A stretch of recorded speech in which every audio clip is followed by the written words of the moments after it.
নমস্কার। আজকে আমরা শুরু করছি কষে দেখি ২ এর ৩ ক্লাস 7 এর অনুপাতের অঙ্কগুলি। ১ নম্বর প্রশ্নটা কি বলছে দেখো। গত বছরে রসকুণ্ড গ্রামে স্বাক্ষর ও অক্ষর পরিচয়হীন লোকের সংখ্যার অনুপাত ছিল ৪:১। গ্রামের মোট জনসংখ্যা ৬৫৫০ জন হলে স্বাক্ষর ও অক্ষর পরিচয়হীন লোকের সংখ্যা কত ছিল দেখি। তাহলে দেখো, খাতায় শুরু করা যাক। দেখো, অঙ্কটা আমরা সাজিয়ে নিয়েছি।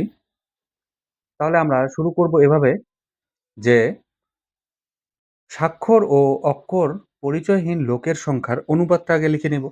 তাহলে আমরা লিখতে পারি গ্রামে স্বাক্ষর ও স্বাক্ষর ও অক্ষর পরিচয়হীন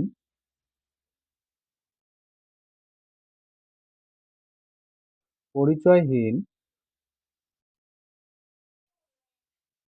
লোকের অনুপাত। যেহেতু অনুপাতে আছে তাহলে আমরা অনুপাতে লিখে নেব। তাহলে দেখো, অনুপাতে আছে ৪:১। তাহলে দেখো, এটা স্বাক্ষর ও অক্ষর পরিচয়হীন লোকের অনুপাত। তাহলে মোট কত? আমরা ওই মোট ধরে করব। তাহলে মোট হচ্ছে কত? ৫, তাই না? ৪ যোগ আর ১ কত হচ্ছে? ৫ দাঁড়াচ্ছে। তাহলে আমরা মোটটাকে ৫ ধরে নেব। ঠিক আছে? এখন কি বলেছে দেখো। তাহলে ১ম এ আমরা স্বাক্ষরটা বের করে নেব। স্বাক্ষর লোকের অনুপাতটা আগে বের করে নেব, তাই তো? তাহলে আমরা লিখব, সুতরাং গ্রামে গ্রামে স্বাক্ষর লোকের অনুপাত, স্বাক্ষর লোকের অনুপাত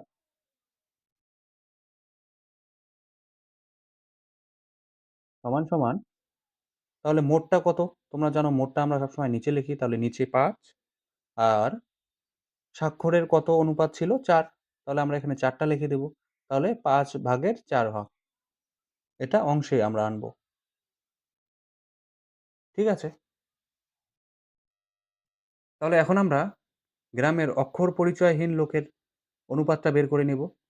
তাহলে আমরা লিখতে পারি গ্রামে অক্ষর পরিচয়হীন লোকের অনুপাত কত আছে? ৫ ভাগের মধ্যে ১ ভাগ। দেখো, ১ ভাগ আছে। তাহলে আমরা এটাকে অংশে পরিবর্তন করব।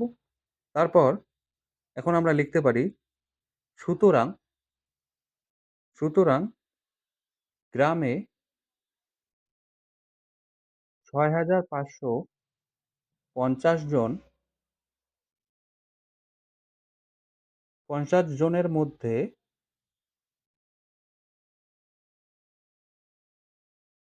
স্বাক্ষর লোকের সংখ্যা স্বাক্ষর লোকের সংখ্যা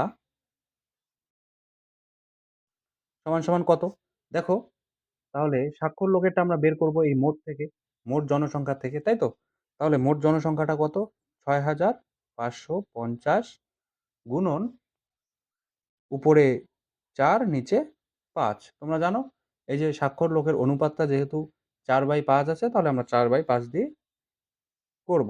ঠিক আছে? এখন দেখো, এখানে অংশ হবে, জায়গা নেই, আমরা অংশটা আমি একটু ব্যাক করে দিলাম। এখন আমরা যদি কাটাকাটি করি দেখো, ৫ ও ১ কে ৫, ৬ থেকে ৫ বেরিয়ে গেল, থাকছে কত? ১, তাহলে ১৫। ৩ ৫ ১৫। আর এখন কত আছে? ৫ ক কে ৫, ০ ০। ঠিক আছে? তাহলে এখন কত দাঁড়াচ্ছে দেখো, উপরে গুণ করে দেব। ৪ ০ ০, ৪ ক কে ৪, ৩ ৪ ১২, হাতে থাকছে ১, ৪ ক কে ৪ আর ১ ৫, ৫,২৪০ জন। ঠিক আছে? ঠিক একইভাবে এখন আমরা অক্ষর পরিচয়হীন লোকের সংখ্যাটা বের করে নেব। তাহলে সুতরাং গ্রামে ৬৫৫০ জনের মধ্যে অক্ষর পরিচয়হীন পরিচয়হীন লোকের সংখ্যা কত পাচ্ছি আমরা? ৬,০০০ মোট হচ্ছে ৬,৫৫০ গুণন এখানে কত আছে দেখো ১/৫ তাহলে আমরা ১/৫ অংশ লিখে দেব। ঠিক আছে? এখন আমরা কাটাকাটি করতে পারি। তাহলে দেখো ৫ দিয়ে আমরা এখানে ১ম এই কেটেছি। তাহলে আমরা পেয়েছি কত? ১,৩১০ তাহলে ১,৩১০ ১ দিয়ে গুণ করে দিলে আমরা ১,৩১০ ই পাবো। তাহলে এটাই উত্তর। ২ নম্বরটা কি বলেছে দেখো, ৳৬৪০ বিশু ও অপর্ণার মধ্যে ৫:৩ অনুপাতে ভাগ করে দিই। কাকে কত টাকা দেব হিসাব করি। তাহলে আমরা চলো খাতায় করি, ঠিক আগের নিয়মেই। তাহলে আমরা ১ম এ খাতায় কি লিখতে পারি? ঠিক আগের মতন করেই বিশু ও অপর্ণার অনুপাত, তাই তো? অপর্ণার অনুপাত। বিশু ও অপর্ণার অনুপাত কত? ৫:৩। তাহলে তোমরা জানো আমরা মোট ধরেই করি। তাহলে ৫ যোগ ৩ করে দেব। তাহলে সমান, সমান আমরা কত পাচ্ছি? ৮। দেখো এখন আমরা সুতরাং দিয়ে আমরা লিখতে পারি শিবুর আনুপাতিক ভাগ, তাই তো? আমরা লিখব বিশুর আনুপাতিক ভাগ সমান, সমান কত? আমরা মোট যেহেতু আমরা নিচের পাই সবসময় নিচেই রাখবো।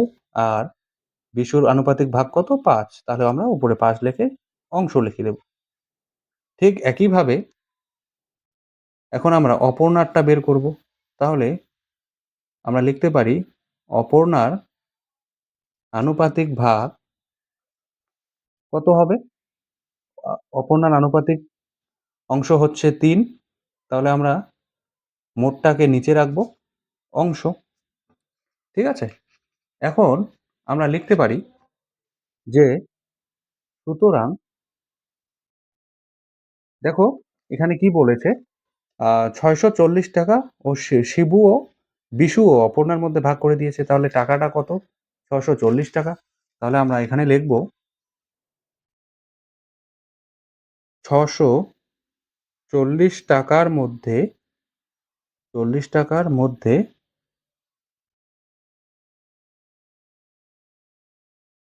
বিশুকে দেব, তাই তো?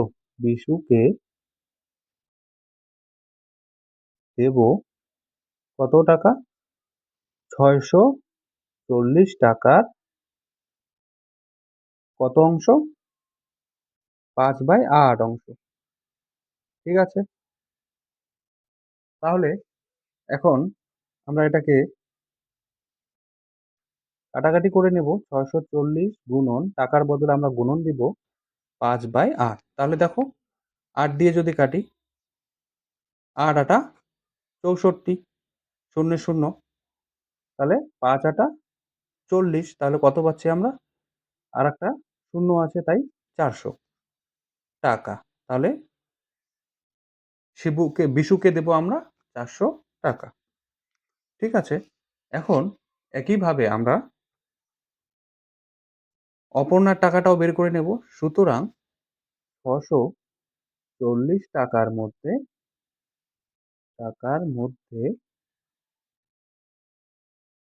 অপর্ণাকে দেব অপর্ণাকে দেব কত টাকা? ৳৬৪০ মধ্যে ৳৬৪০ কত? ৩/৮ অংশ। ঠিক আছে? এখন ঠিক একইভাবে আমরা এটাকে কাটাকাটি করে নেব। তাহলে দেখো ৬৪০ গুণন ৩/৮। তাহলে যদি আমরা ৮ দিয়ে করি তাহলে ৮ দিয়ে আমরা ১ম এই করেছি। বেরিয়েছে কত? ৮০। তাহলে ৩ আটা ২৪ আর ০, ০। তাহলে আমরা কত পাচ্ছি? ৳২৪০। তাহলে দেখো অপর্ণাকে আমরা দিয়েছি কত? ৳২৪০ আর বিশুকে দিয়েছি আমরা ৳৪০০। ঠিক আছে? এতটুকুই। ৩ নম্বরটা দেখো, একটি এক বিশেষ প্রকার ইস্পাতে লোহা ও কার্বনের অনুপাত 49:1 হলে হিসাব করে দেখি একই প্রকার 250 কুইন্টাল ইস্পাতে কত কুইন্টাল লোহা আছে।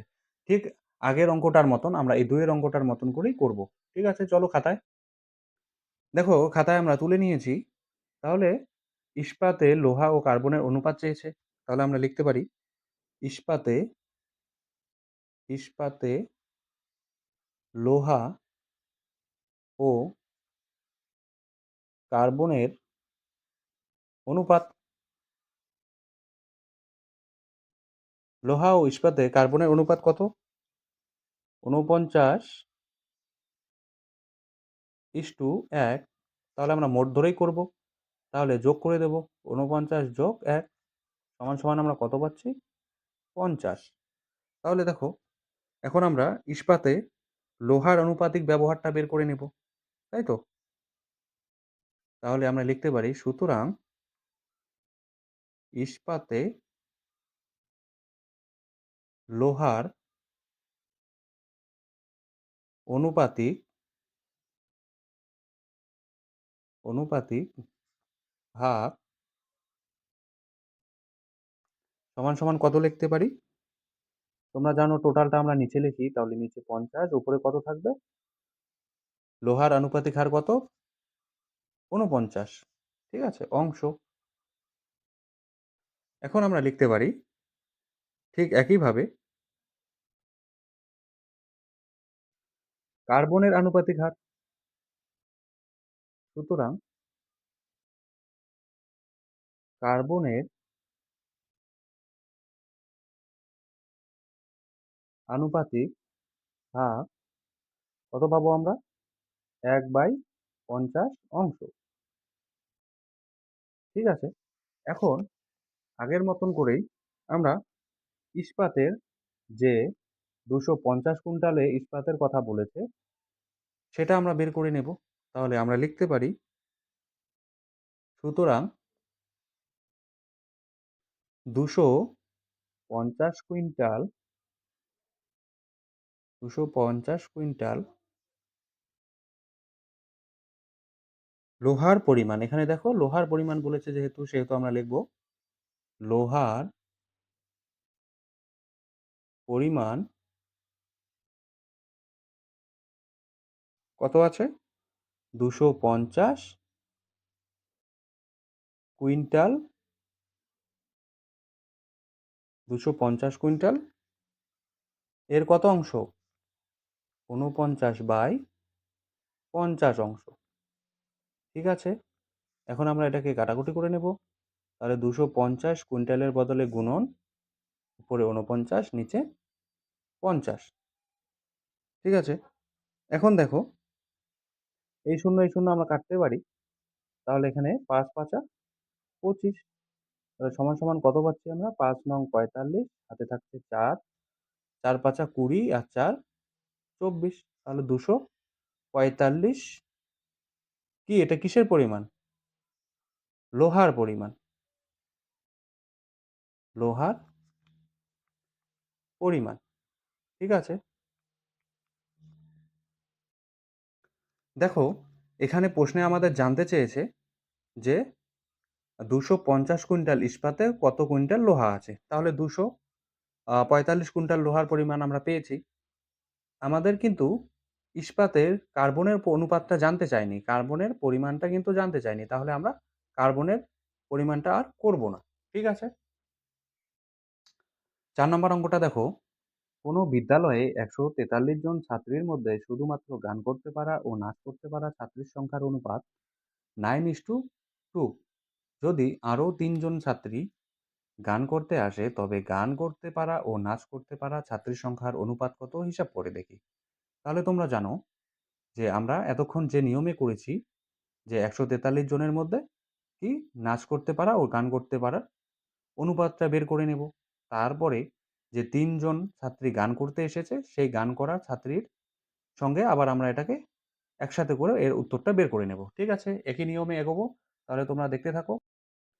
অঙ্কটা আমরা খাতায় তুলে নিয়েছি। এখন ঠিক একইভাবে আমরা লিখতে পারি গান করতে পারা ও নাচ করতে পারা ছাত্রের অনুপাত। আগে অনুপাতটা বের করে নেব। তাহলে দেখো আমরা লিখতে পারি, সুতরাং গান করতে গান করতে পারা ও নাচ করতে পারা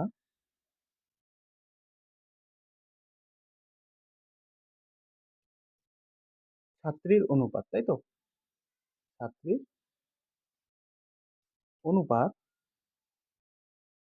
ছাত্রীর অনুপাতটি কত? তাহলে দেখো 9:2।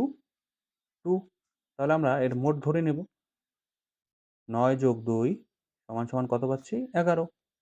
তাহলে এটা আমাদের মোট, তাই তো?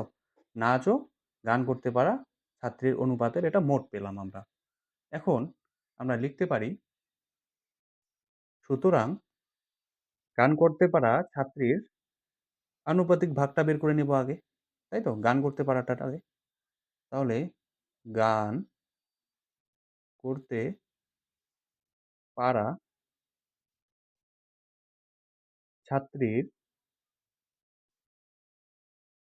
আনুপাতিক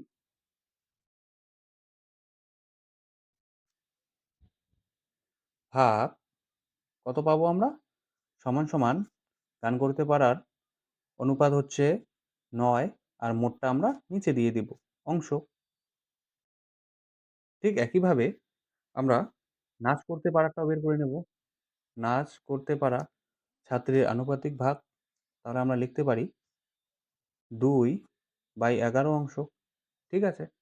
এখন আমরা গান করতে পারা ছাত্রীর যে 143 জনের ছাত্রীর মধ্যে যে চেয়েছে সেটা আমরা বের করে নেব। তাহলে আমরা লিখতে পারি, সুতরাং 143 জনের মধ্যে গান করতে পারে, 143 জনের মধ্যে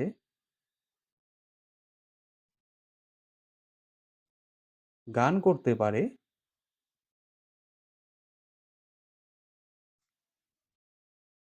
কতজন? সমান সমান 143 গুণন 9/11, তাই তো? অংশ। আমরা এটাকে কাটাকুটি করতে পারি। দেখো 11 দিয়ে যদি কাটি তাহলে 11 এককে 11, 14 থেকে 11 চলে গেল, থাকছে কত? তো 3। তাহলে এখানে 3 আর 3 আছে, তাহলে 3×11 33। তাহলে সমান সমান আমরা কত পাবো? 9 দিয়ে গুণ করে দেব, 3×9 = 27, 3 9 কে 9 আর 2 11। তাহলে আমরা কত পেলাম? 117 জন। 117 জন গান করতে পারে। এখন আমরা নাচ করতে পারার অংশটা বের করে নেব, তাই তো? তাহলে আমরা লিখতে পারি, 143 জনের মধ্যে নাচ করতে পারে, 143 জনের মধ্যে নাচ করতে পারে কতজন? সমান সমান 143 গুণন কতজন ছিল দেখো? 2/11। তাহলে আমরা লিখব 2/11 অংশ। এখন আমরা কাটাকাটি করব। তাহলে দেখো 11 দিয়ে যদি কাটি, 11 এককে 11। ঠিক আমরা এর আগেও এই কাটাকাটিটা করেছি, তাহলে আমরা কত পেয়েছি? 13। দেখো 13 দুগুণি 26। তাহলে 26 জন গান করতে, নাচ করতে পারে, তাই তো? তাহলে দেখো গান করতে পারা ছাত্রর কতজন ছিল? 117 জন, আর নাচ করতে পারা ছাত্র 26 জন। ঠিক আছে? দেখো এখন ৩ জন ছাত্রী গান করতে আসে। যদি আরো ৩ জন ছাত্রী গান করতে আসে, তবে গান করতে পারা ও নাচ করতে পারা ছাত্রীর সংখ্যার অনুপাত। তাহলে আমাদের গান করতে কতজন এসেছিল? ১১৭ জন। আর এখানে ৩ জন আবার যুক্ত হয়েছে। তাহলে আমরা এভাবে লিখতে পারি, দেখো, সুতরাং গান করতে পারা গান করতে পারা ও ৩ জন ৩ জন ছাত্রী যুক্ত হওয়ায় যুক্ত হওয়ায় নতুন অনুপাত হবে, নতুন ছাত্রী সংখ্যা হবে, তাই তো? অনুপাত না, ছাত্রী সংখ্যা হবে, ছাত্রী সংখ্যা হবে কতজন? আগে ছিল কত? 117 জন। তাহলে 117 যোগ 3 জন। তাহলে আমরা সমান সমান কত পাবো? 120 জন। ঠিক আছে? এখন দেখো আমরা কি বলেছে? তবে গান করতে পারা ও নাচ করতে পারা ছাত্রীর অনুপাত চেয়েছে। তাহলে আমরা এখানে অনুপাতটা লিখতে পারি। সুতরাং গান করতে পারা ও নাচ করতে পারা, নাচ করতে পারা ছাত্রীর অনুপাত, ছাত্রীর অনুপাত কত? আমি এখানে লিখে দিচ্ছি। 120 জন ছিল গান করতে পারা। প্রথমে 117 ছিল, পরে 3 জন যোগ করে 120 জন হয়েছে। আর নাচ করতে পারা কতজন ছিল? 26 জন। তাহলে আমরা এখানে 26 লিখে দেবো। যদি আমরা এটাকে ভাগ করে দেই 2 দিয়ে, তাহলে আমরা কত পাচ্ছি? 7 দুগুনি 120, 13 দুগুনি 26। এটাই উত্তর, আর তো যাচ্ছে না। 5 নম্বরটা দেখো, 240 মিলিলিটার ডেটল জলে জল ও ডেটলের আয়তনের অনুপাত 1:3 এর সঙ্গে আরও 60 মিলিলিটার জল মেশালে জল ও ডেটলের আয়তনের অনুপাত কত হবে? হিসাব করি। তাহলে ঠিক একইভাবে আমরা করব।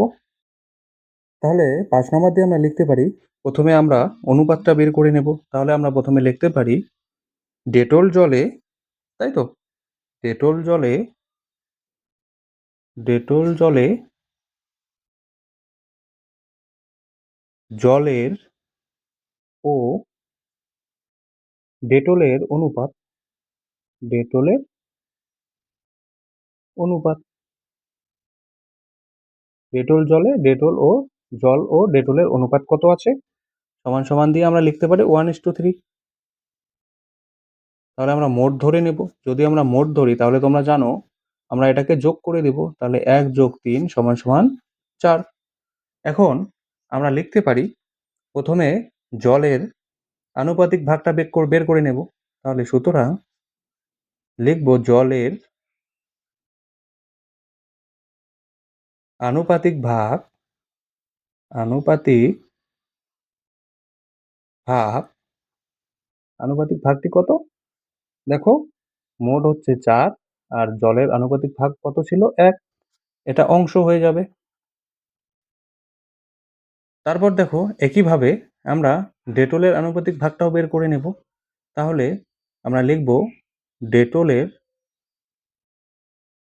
আনুপাতিক ভাগ সমান সমান ডেটলের আনুপাতিক ভাগ কত? 3। তাহলে উপরে 3, মোট আমাদের 4। এটা অংশ পরিবর্তন হবে। এখন আমরা কি বলেছে দেখো, 240 মিলিলিটার, প্রশ্নে বলেছে 240 মিলিলিটার ডেটল জলে জল ও ডেটলের আয়তনের অনুপাত। তাহলে 240 লিটার মিলিলিটারে কতটুক জল আছে, কতটুক ডেটল আছে সেটা আমরা বের করে নেব।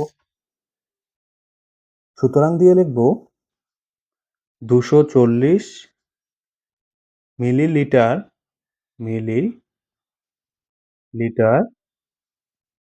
এ জলের পরিমাণ, জলের পরিমাণ কত? সমান সমান 240 গুণন, এখানে কত অংশ আছে জলের আনুপাতিক ভাগে? তাহলে 1/4 অংশ। এটাকে আমরা এখন কাটাকাটি করে ছোট করে নেব। তাহলে দেখো 4 দিয়ে যদি কাটি, 4 6 24, শূন্যের শূন্য, পাচ্ছি কত? 60 60 মিলিলিটার। এটা আমরা কিসের অংশ পেলাম? এটা হচ্ছে জলের পরিমাণটা আমরা পেলাম। ঠিক আছে, এখন আমরা একইভাবে ডেটলের পরিমাণটাও বের করে নেব। তাহলে সুতরাং 240 মিলিলিটার এ ডেটলের, ডেটলের পরিমাণ সমান সমান কত? 240 গুণন ডেটলের পরিমাণ কত ছিল?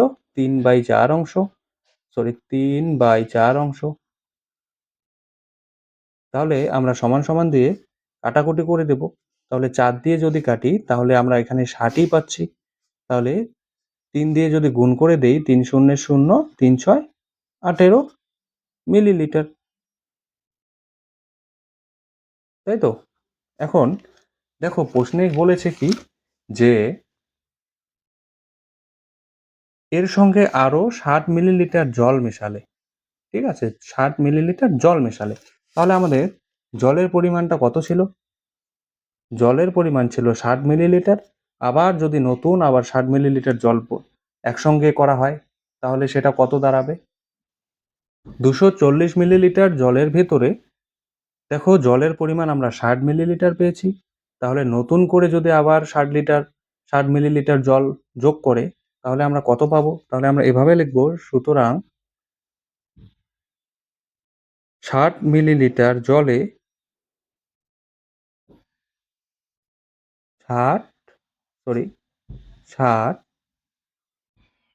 মিলিলিটার জলে